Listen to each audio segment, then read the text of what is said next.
If we consider the last UFC event, UFC 234, to be a dry and bland piece of chicken breast, then we should look at this next one as a juicy, tender, delicious ribeye that's probably got butter on it, maybe some garlic. It's cooked to perfection. What I'm saying there, if you don't understand, maybe you're vegan or you don't like steaks, is that UFC 234 was not very good, although edible, and this next event I think is going to be fantastic. It's headlined by a heavyweight fight between the former champion of the division, Cain Velasquez, and former challenger, Francis the Predator Ngannou. In the co-main event, we've got James the Texecutioner Vick and the guy who called his last fight, Paul the Irish Dragon Felder. The point of this video is to tell you about 3 fights that are worth paying your attention beyond the main event and co-main event. My name is Flyin Brian J, and this is my video offering for UFC on ESPN 1. Let's start with the first fight on ESPN prelim portion for number 3. Scott Hot Sauce Holtzman versus Nick the Carney Lentz. Holtzman is a former hockey player, and his fights often resemble a hockey brawl, not in the aesthetic, but in what they do for the overall level of excitement for that event. He goes in there and looks to bring the violence. He has many tools in his arsenal, good wrestling, great power in his hands, and is overall a really athletic guy. He recently joined the MMA lab and is currently on a 3-fight win streak, the latest of which was a 3rd round vicious short elbow from the mounted position over Alan Petrick. Lentz, well, there's a lot that could be said about this guy. He has been in the UFC for almost an entire decade. In that time, he has been awarded 3 Fight of the Night bonuses and 1 Performance of the Night bonus. His most recent victories are over Will Brooks via submission and Gray Maynard via head kick and follow-up strikes TKO.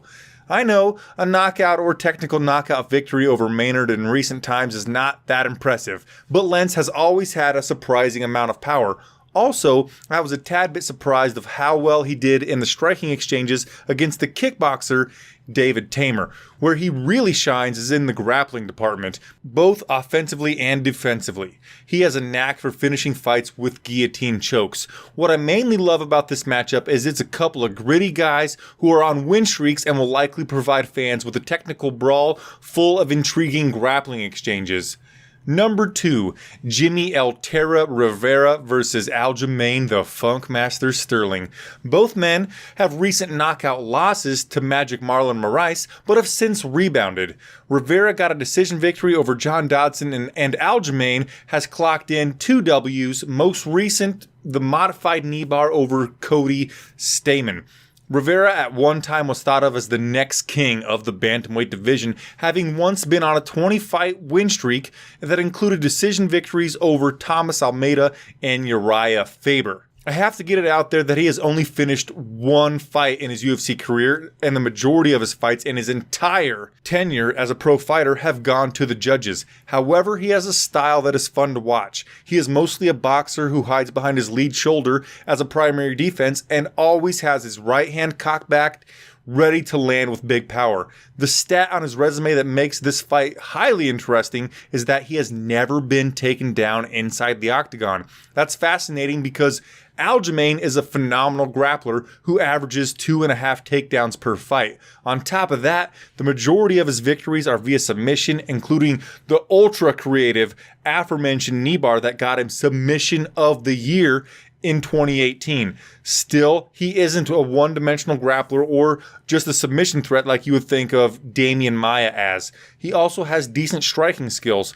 Although he doesn't throw many combinations, he does have some funky and creative kicks and wide power hooks that he throws often. I think this fight is going to be a game of inches, and whoever wins the takedown or not takedown game will likely win the fight. I don't think that it will be fight of the night, but this contest will be highly entertaining for knowledgeable fight fans. And number 1, Vicente the Silent Assassin Luque versus Brian Bam Bam Barberena. Luque has been successful 7 times in the UFC and has a 100% finish rate for those appearances. Meanwhile, he has scored 2 performance of the night bonuses. Although the win that started his current 3-fight win streak resulted in a submission, it was because of him putting his vicious power combinations to work. Sort of a club and sub, but more like a tornado of ferocity, followed by a freckle of mercy. Although he is not officially in the top 15 in the UFC welterweight rankings, I absolutely think he is one of the best 170-pound fighters in the world. Perhaps a reason he isn't near the top is despite calling for ranked opponents, the UFC has once again paired him with an unranked adversary. My favorite fact about Luque is that he once knocked out the now light heavyweight surging contender Thiago Marreta Santos prior to joining the UFC's roster. Barberena is probably the scrappiest dad bod having welterweight the UFC has ever known. His physique is probably one of the reasons why he was an underdog in each of his first 4 UFC appearances, but won 75% of those bouts. The other 25% earned him a fight of the night bonus. In 14 wins, he has 10 knockouts and 2 submissions. This guy does not really like going to the judges, I guess. Still, he has never been finished with strikes. What makes that even more impressive is that he only evades 49% of the punches thrown his way and seems to get stronger and more feisty as fights drag on.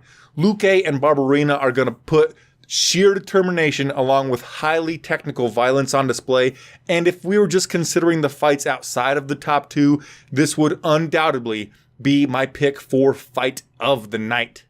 By now you know the drill. At the end of these videos I'm going to ask you a question and then plead with you to give the video a thumbs up. So this time, who are you picking to win the co-main event between the Irish Dragon and the Texecutioner? Paul Felder or James Vick? Last time I looked, it was at a pick'em, -105 to -115 respectively. But who do you think comes away with the win? And also, will it go the distance? Please, please, please give the video a thumbs up, and I'll see you right here on this channel for the SB Nation MMA post-fight show brought to you by Bloody Elbow and MMAmania.com. Namaste.